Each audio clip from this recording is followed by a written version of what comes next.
Vì sao mà Nam Ninh nói riêng và Trung Quốc nói chung họ hạn chế, họ cấm được xe xăng và phát triển thành công được những cái chiếc xe điện như ngày hôm nay. Thưa quý vị khán giả, đây là một góc nhìn của thành phố Nam Ninh này, thủ phủ xe điện của Trung Quốc.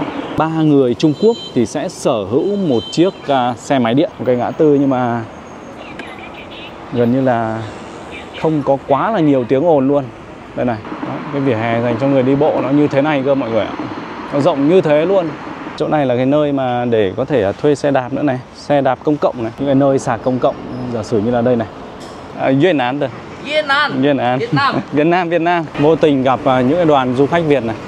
Đấy, đây đều là những du khách Việt Nam.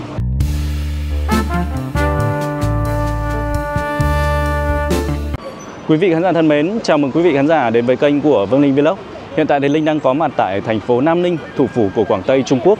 Nam Ninh này thì còn có một vài những cái biệt danh khác nữa, ví dụ như là thủ phủ xanh của Trung Quốc này, hay là thủ phủ xe điện của Trung Quốc. Và khi mà nói về xe điện ấy, thì ở Việt Nam của chúng ta hiện tại đang có một cái câu chuyện cũng rất là nổi bật trên mạng xã hội, đó là việc cấm xe xăng trên vành đai 1 từ ngày 1 tháng 7 năm 2026 đã gọi là tạo nên những cái câu chuyện rất là sôi nổi ở trên mạng xã hội của Việt Nam. Và ngay bây giờ đây, khi mà Linh đang ở tại Nam Ninh này thì Linh cũng muốn dẫn quý vị khán giả chúng ta sẽ cùng di chuyển trên những con đường để tìm hiểu xem là cách Trung Quốc họ đã cấm xe xăng thành công như thế nào, và tìm hiểu thực hư là những cái rủi ro mà liên quan đến cái việc là từ xe điện gây ra và rất là nhiều người họ đã từ bỏ xe điện có đúng hay không. Thì mời quý vị khán giả chúng ta sẽ cùng di chuyển ạ. Trước khi mà nói chi tiết hơn về xe điện thì mời quý vị khán giả chúng ta sẽ cùng Linh ngắm một ngã tư tại thành phố Nam Ninh của Trung Quốc. Và như mọi người có thể thấy là cũng đang có rất là nhiều những phương tiện họ dừng này, hoặc là họ di chuyển trên đường. Nhưng mà trước mắt là về tiếng ồn ấy, thì gần như là mọi người sẽ nghe thấy rất là ít, đúng không ạ? Đó. Thỉnh thoảng ấy, khi mà có những chiếc xe buýt xăng chạy bằng xăng ấy, xe buýt chạy bằng xăng ấy, đi qua ấy, thì chúng ta nghe những cái tiếng ồn nó mới rõ rệt.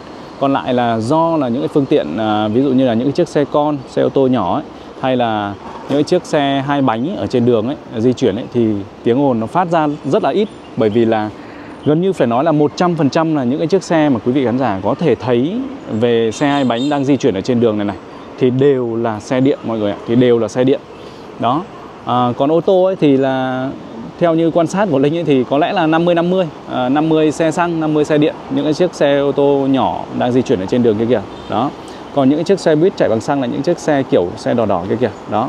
Thì mới là những chiếc xe gọi là gây ra tiếng ồn chung cho một cái tuyến đường nào đó. Đây này, bây giờ những người này di chuyển nhưng mà gần như là in thít luôn. Đó.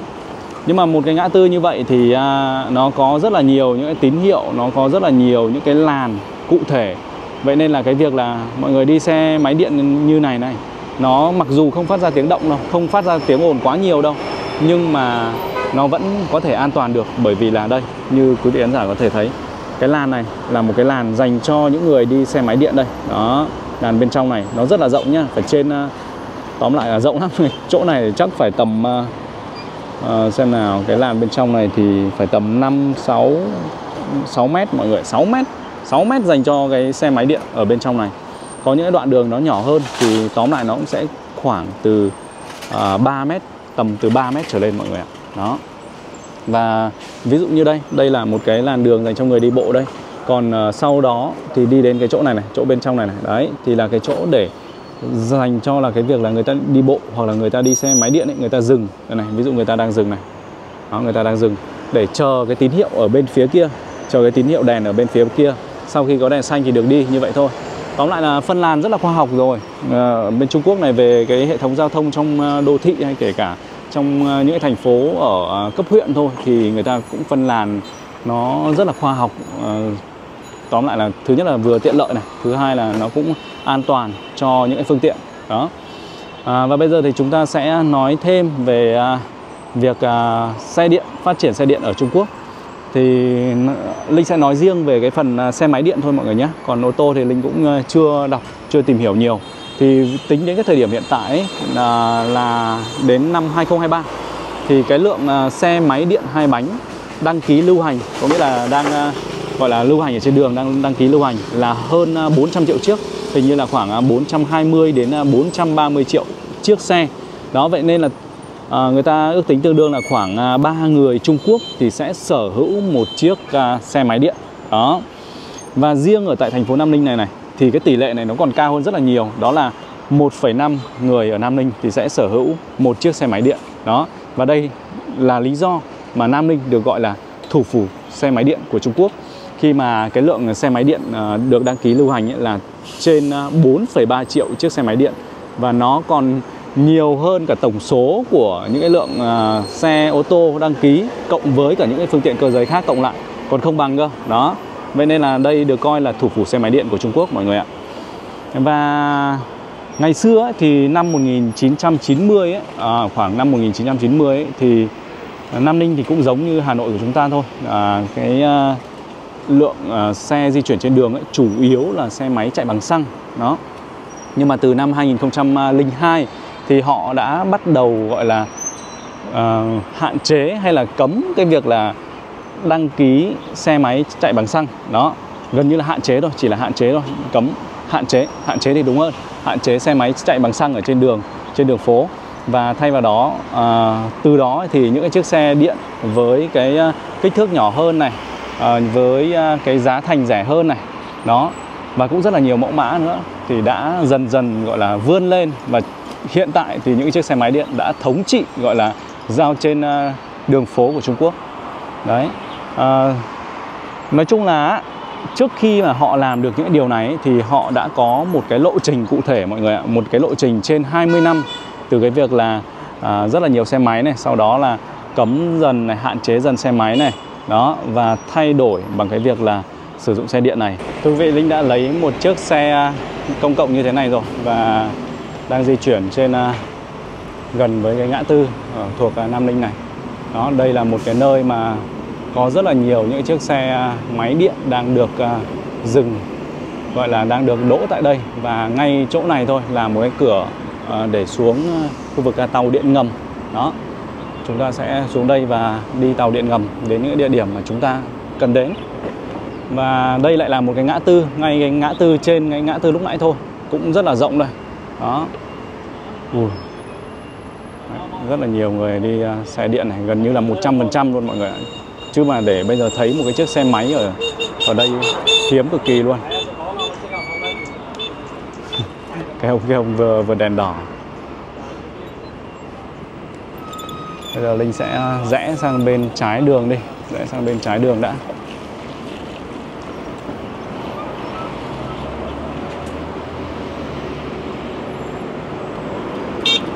Tiếng ồn rất là ít đúng không mọi người?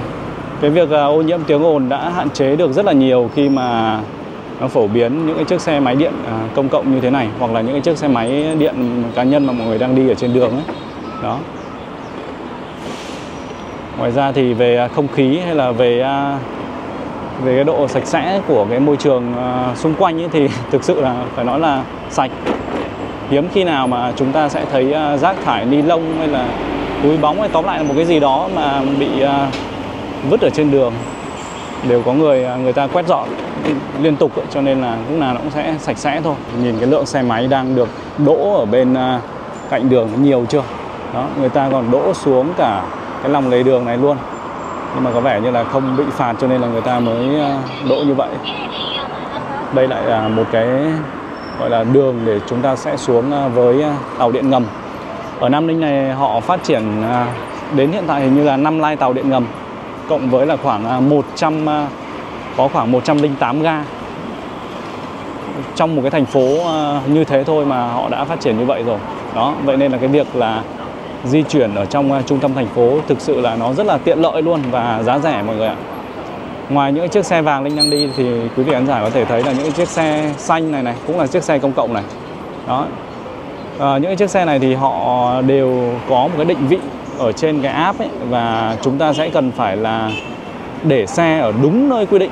Tuy nhiên là đôi khi ấy, hoặc là cũng nhiều khi chứ không phải đôi khi đâu, mình sẽ thấy những chiếc xe được gọi là được dừng, được đỗ, được vứt ngay bên dưới lòng đường. Đó, đấy là cái ý thức của cái người gọi là tham gia giao thông thôi, chứ còn là không phải là chỗ nào thì chúng ta cũng có thể để xe như vậy đâu. Tuy nhiên là cái nơi để xe thì thường ấy là mình chỉ cần đi khoảng tầm 100-200 mét là gần như là đều có thôi. Nơi để xe, nơi lấy xe đều như vậy. Bây giờ thì có lẽ là Linh sẽ quay sang cái hướng bên kia, đi theo cái con đường trong kia đi. Nhìn nó có vẻ là hấp dẫn hơn, thú vị hơn. Đó, đường phố thì đông đúng không? Đây này, rất là đông ấy chứ. Nhưng mà tiếng ồn thì nó rất là ít. Thỉnh thoảng những cái chiếc xe đỏ đỏ, xe buýt như này đi qua thì chúng ta mới nghe thấy tiếng ồn một cách kiểu như là một cách rõ ràng ấy.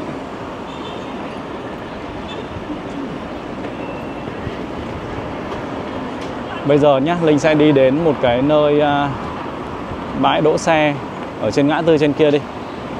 Đấy, để quay cho quý vị khán giả xem là liệu nó có những cái mà liên quan đến cái việc là thứ nhất là đỗ xe, cái thứ hai là liên quan đến việc là có trạm sạc hay không, những cái trạm sạc công cộng ấy, bởi vì đó là một trong những cái lý do, một trong những cái yếu tố để gọi là Trung Quốc người ta phát triển được xe điện đến như bây giờ. Thưa quý vị, khi mà đi đến đây thì Linh vô tình gặp những cái đoàn du khách Việt này.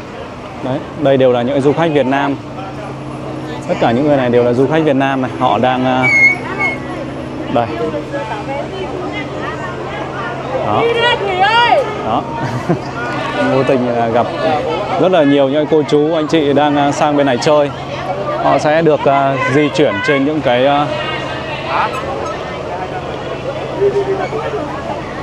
họ sẽ được di chuyển trên những cái gọi là những cái xe buýt, những chiếc xe buýt đang đỗ ở bên cạnh đường này này. Đấy. Đây này, ở bên này. Ui, đoàn này rất là đông luôn á. Đoàn này có lẽ là phải 2-3 xe. Mỗi xe tầm khoảng 20-30 người, cũng rất là đông. Ở đây thì gần với một cái phố đi bộ mà gọi là tam ngõ nhị hẻm của Trung Quốc, vậy nên là những đoàn du khách khi mà đến với Nam Ninh thì sẽ thường được dẫn đến đây chơi. Đó. Ở đây thì thấy một số cô chú thì cũng đã mua sắm được vài những cái có lẽ là những cái bộ quần áo chẳng hạn. Rất là nhiều luôn. Đó. Và Linh cũng có bán tour du lịch, vậy nên là nếu quý vị khán giả có nhu cầu về du lịch tại Trung Quốc ấy, thì có thể là liên lạc với Linh. Hay ví dụ như đây là một cái nhà hàng Việt Nam này, một nhà hàng Việt Nam, quận Nam Việt, tên là quận Nam Việt. Thì trước đây Linh đã từng đến cái khu vực này rồi. Linh đã từng đến khu vực này rồi và quay những cái tập ở trong khu tam ngõ nhị hẻm vào năm trước. Đó, bây giờ thì chúng ta sẽ tiếp tục lại di chuyển ở trên đường nhé, để tìm hiểu thêm về xe điện, bởi vì là vô tình thấy mọi người cho nên là Linh dừng lại quay một chút thôi. Thưa quý vị, Linh mới đi đến một cái ngã tư ở trên này, và đây là một cái nơi mà những người dân họ có thể để xe một cách miễn phí luôn đấy nhé mọi người. Và như quý vị khán giả có thể thấy là một trong những cái lý do để có thể phát triển được cái việc là sử dụng xe điện ấy, đó là những cái trạm sạc công cộng. Đấy, những cái nơi sạc công cộng, giả sử như là đây này, thì khi mà họ để xe ở đây thì họ hoàn toàn có thể là quét những cái mã ở đây này. Đấy, đó. Sau đó thì là mình sẽ lấy cái dây điện từ trong xe ra và cắm vào thôi. Đấy. Ở Trung Quốc thì cái gì cũng quét mã mọi người ạ. Từ gần như là tất cả mọi thứ luôn, là chỉ dùng cái phần mềm thanh toán của họ là Alipay hay là WeChat chẳng hạn, sau đó quét mã và sử dụng thôi. Còn ngay đây chính là một cái gọi là đường để chúng ta có thể xuống với, ở đây thì có lẽ là xuống với cái hầm đi bộ thôi, có nghĩa là để mình xuống đây, sau đó là mình sang cái đầu bên ngã tư bên kia chẳng hạn. Cái hay của Trung Quốc ấy là họ có những cái bãi đỗ xe miễn phí như vậy mọi người nhé, miễn phí đấy nhé mọi người. Có nghĩa là ai đến sớm thì người ta cứ còn chỗ, người ta cứ để vào thôi và không mất tiền. Cái vấn đề ở đây là không mất tiền. Ngoài ra thì khi mà họ sạc điện ấy thì họ mới bắt đầu gọi là tính tiền thôi. Và Linh nghĩ rằng là cũng rất là rẻ thôi, bởi vì là ở đây thì có rất là nhiều những người dân người ta đang sử dụng xe điện cơ mà. Và điện của Trung Quốc thì nó cũng rẻ. Ngoài ra thì ở trên đường phố của Trung Quốc ấy, thì chúng ta sẽ dễ dàng bắt gặp những cái gọi là bốt như này, những cái bốt cảnh sát giao thông kiểu như thế này. Đó. Nhưng mà những cái bốt này thì cái gần như là cái công việc chính của họ ấy, đó là điều tiết hướng dẫn giao thông. Ngoài ra thì ví dụ như là có những cái trường hợp mà vi phạm liên quan đến giao thông ấy, thì là người dân ấy sẽ được học tập tại bốt này luôn. Có nghĩa là sẽ được phổ biến luật tại những cái gọi là bốt nho nhỏ như này luôn. Đó. Bây giờ thì Linh sẽ đi thử xuống cái hầm đi bộ ở ngay dưới này. để xem là một cái hầm đi bộ của Nam Ninh này thì nó như thế nào, cũng như là nó có sạch sẽ không. Đây, chúng ta sẽ xuống đây và mình sẽ di chuyển sang cái đầu bên kia chẳng hạn. Đó, Nam Ninh này thì họ cho xây dựng rất là nhiều những cái hầm đi bộ kiểu như này để chúng ta có thể là sang ngã tư một cách an toàn hơn, một cách dễ dàng hơn. Cái hầm thì cũng rất là rộng, tuy nhiên là cái khung giờ này thì vào buổi trưa rồi, cho nên là mình thấy là cũng ít người đi. Và họ sẽ đi ở trên những cái gọi là những cái phương tiện khác nhiều hơn. Ví dụ như là đi những cái phương tiện xe ở trên kia kìa, xe công cộng này, hay là họ đi tàu điện ngầm chẳng hạn. Khi mà chúng ta xuống với những cái hầm tàu điện ngầm ấy thì nó sẽ trông đẹp hơn nhiều. Ở đây thì trông không được đẹp mắt cho lắm, và tuy nhiên là về cái độ sạch sẽ thì cũng khá là sạch, chứ còn là nó không đông người thôi, hoặc là do cái khung giờ này nó như vậy thôi. Đấy, bây giờ chúng ta hoàn toàn có thể lên trên này, hay là hoàn toàn là chúng ta có thể lên đầu trên này để đến với đầu ngã tư bên kia, hay là hướng kia. Đó, có rất là nhiều đường. Rồi Linh chỉ xuống để quay thử xem là nó có sạch sẽ hay là như nào không thôi. Đó, thưa quý vị, sau khi mà Linh lên trên cái đường hầm ấy thì ở đây Linh lại thấy có rất là nhiều những chiếc xe đang được gọi là đang được đỗ tại đây. Và đây là xe của những người dân, có thể là họ làm việc ở những cái khu vực này, hay là họ ở gần với những cái khu này chẳng hạn. Và như mọi người có thể thấy là ở đây thì chắc chắn là gửi ở đây sẽ không mất tiền đâu, bởi vì là không có ai trông cả. Đó. Ngoài ra thì có một cái hệ thống xe công cộng đây này, rất là nhiều luôn. Đấy, thì cái này thì không phải là điều gọi là hiếm có, khó tìm ở những cái thành phố của Trung Quốc đâu. Và để mà phát triển được thành công như ngày hôm nay về cái lĩnh vực xe điện hai bánh này thì người ta đã có trên 20 năm rồi, 20 năm để mà thứ nhất là quy hoạch về hệ thống cơ sở hạ tầng này, giao thông này, hay là ví dụ như là về tầm nhìn khi mà xây dựng những cái tòa nhà mới, những cái tòa chung cư mới chẳng hạn, thì họ bắt buộc là cái khu vực đó phải dành phần đất để làm những trạm sạc công cộng. Trung Quốc này họ phát triển được nữa là bởi vì là họ có thể sản xuất được họ nắm giữ được cái việc là gọi là những cái gì liên quan đến cái việc là sản xuất xe điện rồi này. Nó rất là nhiều hãng nha, riêng cái sản xuất xe điện này thôi thì ở đây thôi, chỉ riêng ở cái chỗ này thôi thì chúng ta đã thấy một vài hãng rồi. Ví dụ như đây, cái xe này là xe của AA này. Mấy cái xe cũ này thì chắc là chạy bằng xăng. Mấy cái xe cũ này chắc là chạy bằng xăng. Còn ví dụ đây là của Yadia này. Đấy, thì Yadia này là một cái doanh nghiệp bán về xe điện, phải nói là cái doanh số rất là khủng khiếp luôn đấy. Cái năm vừa rồi thì họ bán được hơn 3 mấy tỷ đô ấy, cái doanh thu về bán xe điện hai bánh này. Đấy. Ngoài ra thì còn có một vài những hãng khác về cái lĩnh vực xe điện này, thì thực tế là trước đó thì Linh cũng đã quay một vài tập mà liên quan đến xe điện này rồi. Cho nên là Linh cũng không muốn nhắc lại nữa về những cái hãng xe điện của Trung Quốc. Đấy. Bởi vì họ nhiều hãng quá và mình cũng không thể nào mà nhớ tên được ấy. Đây chỉ là nói về cái xe máy điện thôi.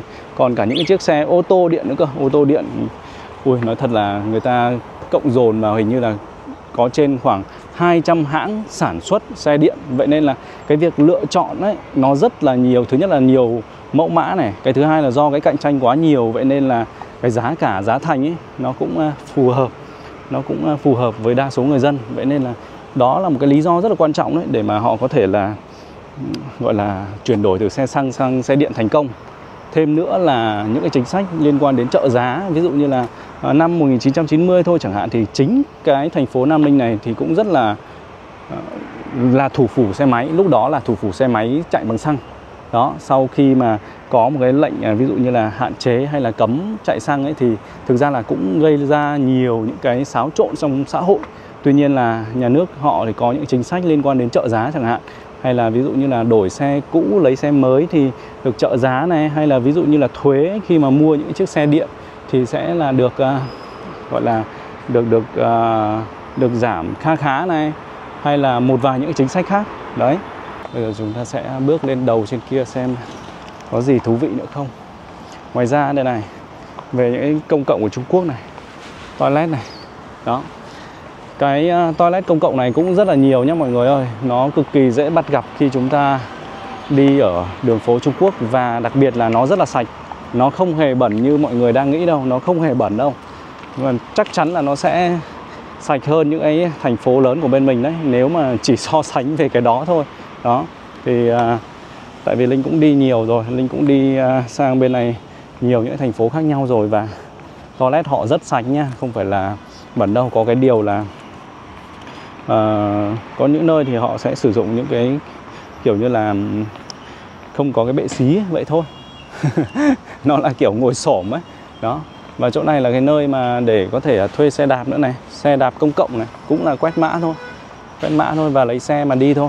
Nhưng mà cái xe đạp này thì Linh thấy rằng là có vẻ là bị lãng phí. Bởi vì là khi mà di chuyển ở trên đường ấy, thì Linh hiếm khi nào thấy họ đi xe đạp lắm. Chủ yếu là người ta sẽ thuê những chiếc xe máy điện công cộng này và đi thôi. Và Linh nhớ rằng là khi mà Linh quay những cái tập trước đó nói về xe điện ấy, thì cũng có một vài những cái vị khán giả là nhắn tin cho Linh rằng là muốn mua xe điện ở Trung Quốc để tóm lại là mang về Việt Nam để sử dụng ấy.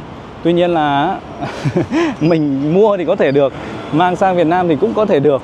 Nhưng mà khi mà mọi người sử dụng, mọi người sẽ không đem đi đăng ký được. Cái vấn đề đó là như vậy.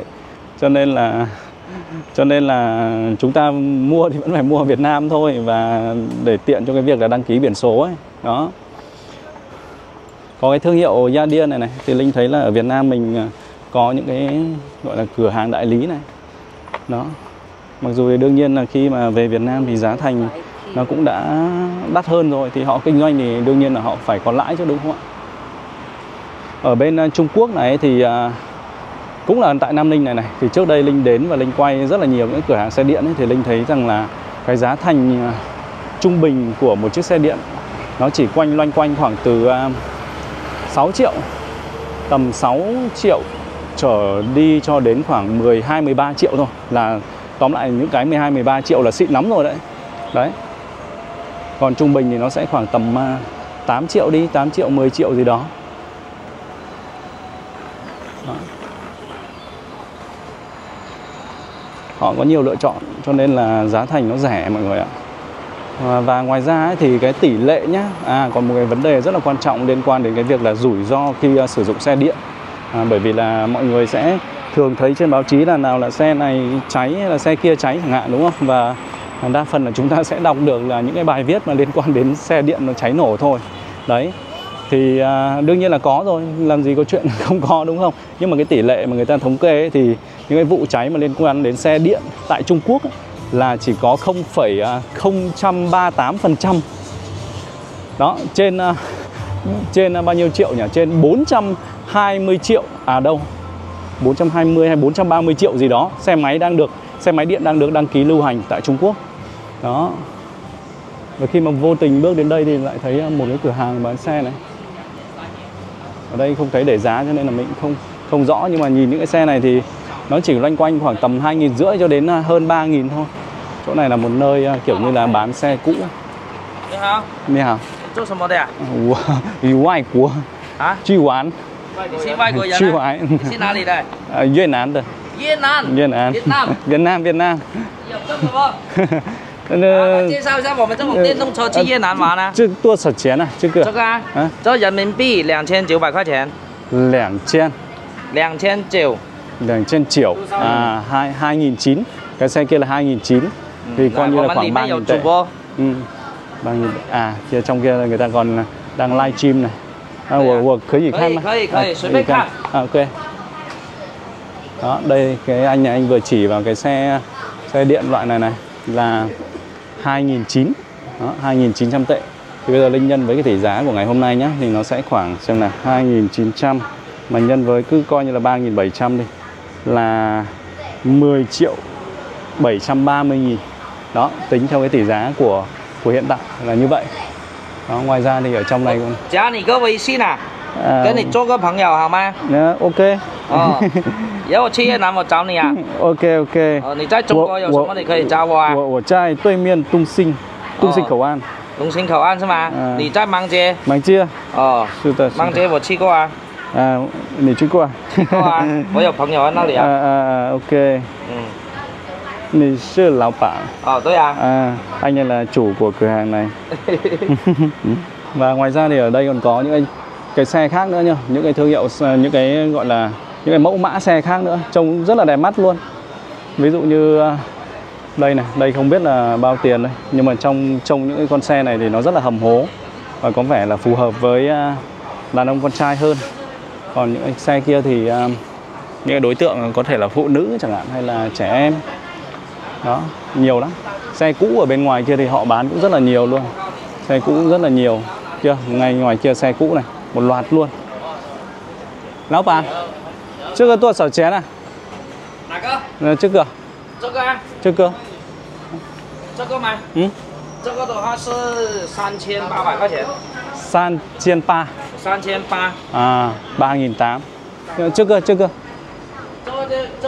这款的话是3200。啊，3200。3200。khoảng 3200 mọi người ạ. 这个才猛对吧？这两个不一样的，这个是高配。这种很 OK 的。OK。它那轮胎是半月绒了，你看nhé. OK, không biết là có bao nhiêu cục pin, nhưng mà những cái dòng này thì tóm lại những cái dòng xe mà trên 3000 thì ở Trung Quốc này thì trước đó Linh quay rồi, thì là những cái dòng mà gọi là rất là tốt rồi đấy, sạc đầy là có thể đi khoảng tầm trăm km đó. Ok, xe lão bàn. Ok, xe. Mang chia, treo của. Ok. Thưa quý vị, bây giờ thì Linh lại lấy xe và di chuyển ở trên đường rồi, để cho quý vị khán giả nhìn rõ hơn về những đường phố của một cái thành phố tại Trung Quốc là như thế nào đây. Nó rất là to, rất là rộng luôn.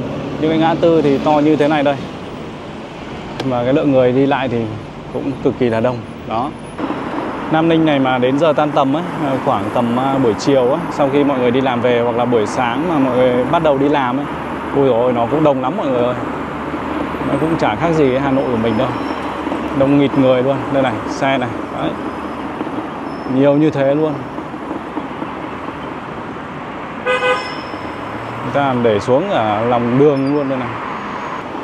Cứ 1,5 người Nam Ninh thì sẽ sở hữu một chiếc xe máy điện. Cái tỷ lệ nó phải nói là cao nhất ở Trung Quốc, thủ phủ xe điện của Trung Quốc. Việt Nam của chúng ta thì cũng học Trung Quốc một vài điều, và Linh thấy rằng là học Trung Quốc thì cũng rất là ok thôi, bởi vì có thể nói là Trung Quốc đi trước Việt Nam đấy. Trung Quốc đi trước Việt Nam bao nhiêu năm thì đấy là do mọi người tự suy nghĩ thôi, chứ còn chắc chắn là Trung Quốc người ta đi trước Việt Nam rất là nhiều thứ. Cái xe điện này thì cũng vậy thôi. Ngày xưa thì họ cũng toàn xe xăng, sau đó thì họ cũng dịch chuyển sang xe điện. Đấy. Đây này. Ví dụ như là những cái nơi này là những cái nơi chúng ta có thể xuống tàu điện ngầm nữa này. Thì có rất là nhiều những cái gì mà liên quan đến công cộng này kia, cho nên là khi mà bắt đầu chuyển dịch từ xe xăng sang xe điện ấy, thì người ta còn có nhiều những lựa chọn khác ấy. Ví dụ như là nếu mà không có xe xăng để đi nữa thì hoàn toàn người ta có thể xuống để đi tàu điện ngầm, đi xe buýt công cộng, hay là đi những cái chiếc xe công cộng như Linh đang đi chẳng hạn. Bên này là một cái quảng trường này. Có thể đây là một cái ủy ban của thành phố này. Đó, hoặc là của quận này chẳng hạn. Nam Ninh này thì có rất là nhiều những cái bạn trẻ Việt Nam đang du học tại đây, đang học tập, đang sinh sống tại đây. Tính từ cái nơi mà Linh ở Việt Nam mà đến đây nó còn gần hơn là từ chỗ đó đi đến Hà Nội. Đấy, hiện tại thì Linh đang sinh sống tại thành phố Móng Cái của Quảng Ninh, để có thể tiện di chuyển đến những cái địa điểm của Trung Quốc, quay phim cho mọi người xem. Thì từ Móng Cái đến đây nó chỉ khoảng tầm 180 cho đến 200 km thôi. Còn từ Móng Cái đến Hà Nội thì nó sẽ xa hơn. Và cái việc di chuyển là từ Đông Hưng, có nghĩa là sát với Móng Cái, đến đây nó chỉ mất có 72 phút mọi người ạ. 72 phút đi tàu cao tốc, quá là nhanh luôn. Đây này, ngoài xe đạp điện, xe công cộng về xe đạp này. Đấy. Đó, cái vỉa hè dành cho người đi bộ nó như thế này cơ mọi người ạ. Nó rộng như thế luôn.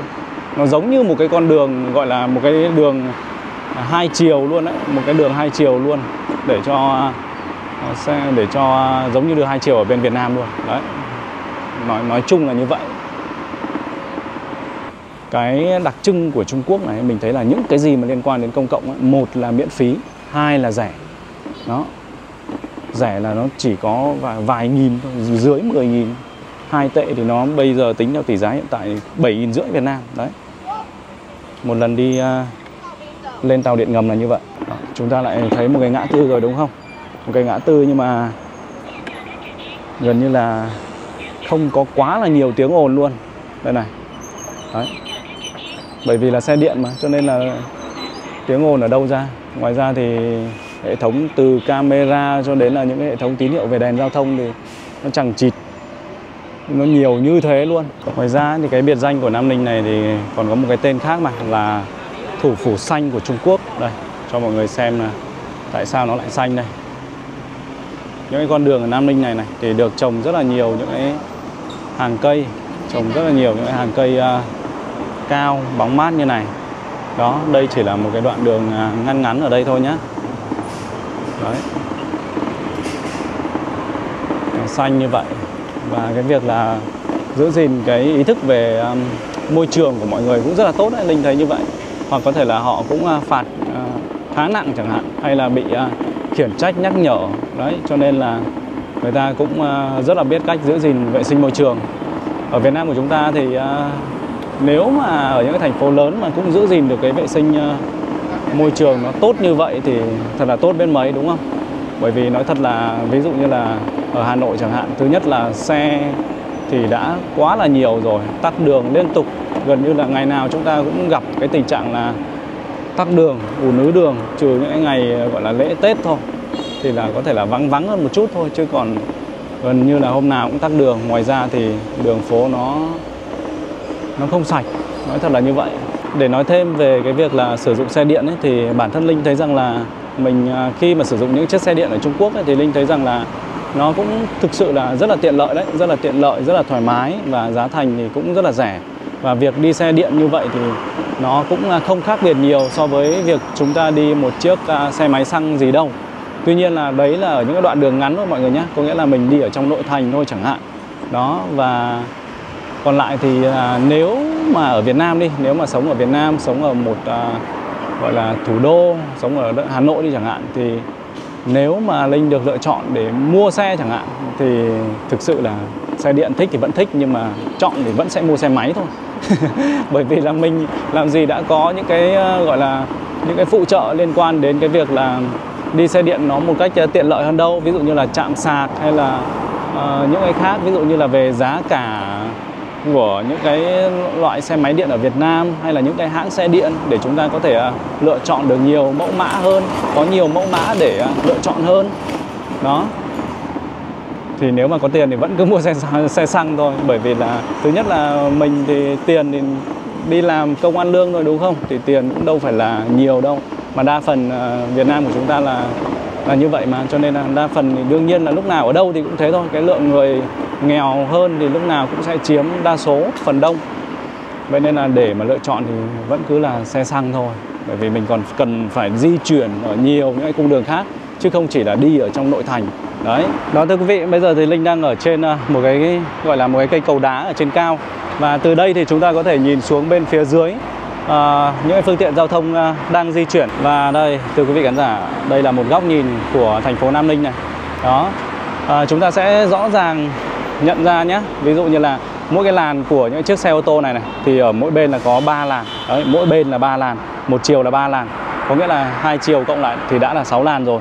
Ngoài ra thì ở bên phía ngoài kia còn có 2 làn nữa cơ. 2 làn đấy thì là Linh thấy là cũng có những chiếc ô tô người ta vào để người ta rẽ sang bên phải. Ngoài ra thì đấy là chính là cái làn đường dành cho những cái chiếc xe máy, những cái phương tiện 2 bánh để người ta có thể di chuyển này. Đó, những chiếc xe máy điện này. Đấy. Còn ở bên phía trên này thì đó chính là cái làn đường dành cho là việc đi bộ. Đấy. Người ta làm những cái con đường nó như thế cơ mà. Và nó rất là sạch sẽ đúng không thưa quý vị? Nó rất là sạch sẽ luôn. Thì tóm lại là đường phố người ta nó đẹp như thế. Đó. Ở đây thì chúng ta nếu mà để nhìn ô tô xem là xe điện hay là không, hay là xe xăng ấy, thì đâu để Linh xem nào. Những cái chiếc xe màu xanh dương nhé, biển màu xanh dương này. Đó, như mọi người đang thấy đây, thì đều là xe xăng. còn xanh lá cây này. Đấy, xanh lá cây chuẩn bị đi qua này. Đấy, thì đây là xe điện. Thì cái tỷ lệ thì Linh thấy là nó cũng tầm 50-50 ở thành phố này. Tuy nhiên là ở một vài những thành phố lớn của Trung Quốc, ví dụ như là ở Quảng Châu hay là ở Thâm Quyến, ở Thượng Hải, ở Bắc Kinh chẳng hạn ấy, thì cái lượng xe xăng lượng xe xăng nó sẽ chiếm gọi là phần ít hơn rất là nhiều. Đó. Và bây giờ thì chủ yếu là người ta sẽ đăng ký mới là đăng ký xe điện thôi ở những cái thành phố lớn như vậy. Đó, và bây giờ thì Linh sẽ nói thêm một chút thông tin nữa về xe máy điện tại Trung Quốc, cụ thể là tại thành phố Thượng Hải của Trung Quốc ấy, thì những cái xe máy mà gọi là có cái phân khối trên 150 ấy, đó, và mang biển số A, có nghĩa là cái biển số trung tâm của thành phố Thượng Hải ấy, thì loanh quanh ấy, để mà mua xong rồi đăng ký một chiếc xe như vậy ấy, nó phải vào khoảng tầm từ 1 tỷ cho đến 1 tỷ 300 triệu mọi người ạ. Nó loanh quanh như vậy, một chiếc xe máy nhé mọi người nhé. Đấy, thì mới mua được một cái xe và đăng ký như vậy. Bởi vì là họ đã hạn chế rất là nhiều việc sử dụng xe máy xăng rồi. Cho nên là để mà mua xong rồi đăng ký được ấy, thì cần một cái số tiền nó rất là lớn. Đó, và phải gọi là rất là có tiền đấy thì mới có thể mua được xe máy chạy bằng xăng và chạy ở những cái thành phố đó. Đấy. Còn nếu mà vẫn là ở Thượng Hải nhưng mà ở khu vực ngoài trung tâm ấy, thì nó vào khoảng 12.000 đô. Thì nhân lên thì nó cũng tầm khoảng hơn 500 triệu thì phải, hơn 500 triệu, 600 triệu gì đó. Đấy. Thì mới mua được một chiếc xe như vậy và đăng ký. Vâng thưa quý vị, vừa rồi thì chúng ta đã cùng nhau di chuyển trên một vài tuyến đường thuộc thành phố Nam Ninh, thủ phủ của Quảng Tây Trung Quốc, hay còn gọi là thủ phủ xanh, cũng như là thủ phủ về xe điện tại Trung Quốc. Có lẽ là mọi người đã nhìn thấy được những cái con đường và sự phát triển của họ, cũng như là đã hiểu hơn phần nào về cái việc là vì sao mà Nam Ninh nói riêng và Trung Quốc nói chung họ hạn chế, họ cấm được xe xăng và phát triển thành công được những cái chiếc xe điện như ngày hôm nay. Đó, phần nhiều là cũng là do chính sách, do tầm nhìn cũng như là do quy hoạch của nhà nước. Đó, họ có những cái chương trình trợ giá cho người dân khi mà chuyển đổi từ xe xăng sang xe điện này, hay là những cái chính sách liên quan đến thuế này, hay là chính sách liên quan đến là gọi là hỗ trợ cho những doanh nghiệp mà sản xuất kinh doanh xe điện này. Đó, đây là những cái phần rất là quan trọng để mà có thể phát triển được một cái gọi là một cái hệ thống xe điện và thay đổi được cái thói quen người dùng. Đấy. Còn tại Việt Nam của chúng ta thì theo bản thân Linh thấy thì chúng ta hoàn toàn có thể học được rất là nhiều thứ từ Trung Quốc, bởi vì dù sao thì Việt Nam chúng ta cũng đi sau. Thứ nhất là về cái việc là phát triển xe điện này chẳng hạn, hay thứ hai đó là về giảm thiểu về ô nhiễm môi trường đi chẳng hạn. Đó, nếu như mà ở những cái thành phố lớn của Việt Nam mà giảm thiểu được cái ô nhiễm môi trường thôi thì Linh nghĩ rằng là đã rất là tốt rồi, đã gọi là quá là tốt rồi. Đó. Và thứ nữa là những cái gì mà liên quan đến quy hoạch các thứ là nó có thể là với mình là nó vĩ mô quá, cho nên là mình cũng không dám nói, nhưng mà thực sự là đấy, chúng ta hoàn toàn có thể học được rất là nhiều thứ từ Trung Quốc.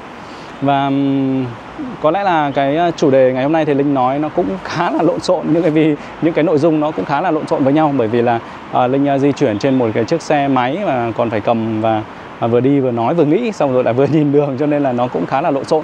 Nhưng mà cái nội dung chi tiết, nội dung cụ thể mà Linh muốn truyền tải thì Linh nghĩ rằng là cũng đã khoảng 80-90% rồi. Đó, hy vọng là có thêm những cái thông tin gì mới hay là những cái thông tin gì khác liên quan đến cái chủ đề này thì quý vị khán giả có thể là bình luận phía dưới để Linh cũng như là những người đọc khác có thể là tìm hiểu và hiểu biết hơn. Đó, cảm ơn quý vị khán giả đã theo dõi video này. Trong những tập tiếp tới thì Linh sẽ quay rất là nhiều những chủ đề khác nhau nữa, không chỉ là tại Nam Ninh đâu, mà còn tại Quý Châu, tại Trùng Khánh hay là tại Tứ Xuyên của Trung Quốc chẳng hạn. Cảm ơn quý vị khán giả rất là nhiều. Xin chào và hẹn gặp lại.